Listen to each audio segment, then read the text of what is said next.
Bəli, hamıya salamlar dostlar. Yeni videomuza hoş geldiniz. Gördüğünüz gibi Ares girib həyətə. Mən də bağladım.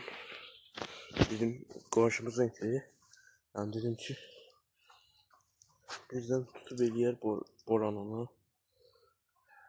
Yəni çünki yad həyətdədir yəni. Ya dedim belə hazır gəlmişkən video çəkək. Gördüğünüz kimi Boran bəy. Baba. Boranla bir tanışırıq.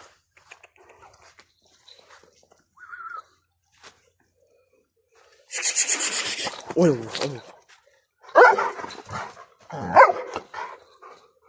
Boran biraz tanıydı məni, çox əsəbləşməyim bunu. Onun yerində Qarabaşov idarəsin. İndiyə çoxdan dağıtmışdı aləmi. Neyse, Ares'i bura bağlayaq bir. Boran. Gördüğünüz gibi Boran ve Ares. Boran ve Ares. Gördüğünüz gibi dağıdır. Aləmi.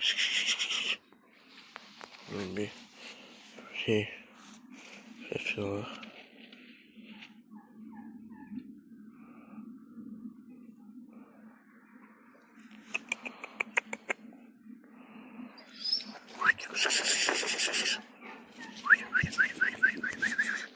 Ares de özünə görə yaxşı etdi, yəni Ares çox cəsur etdi.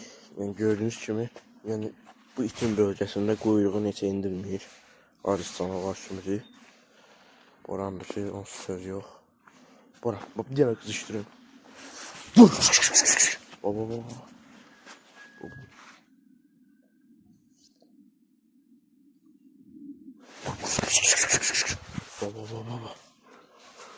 Boran bir saatdir hürrüyüm, mən bir saatdir Ares girib həyətə.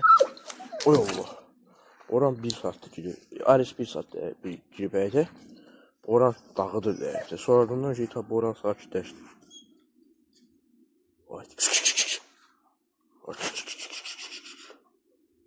Bir dənə ət gətir.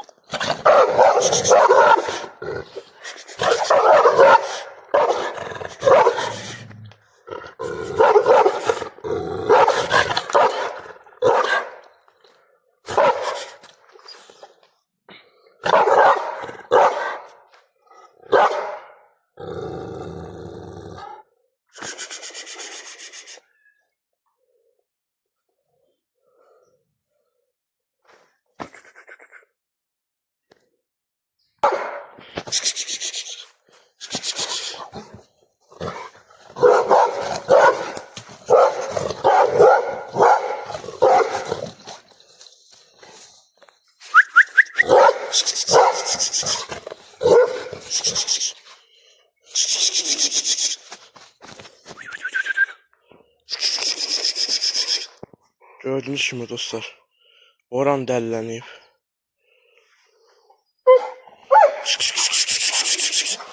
Boran, boy Boran.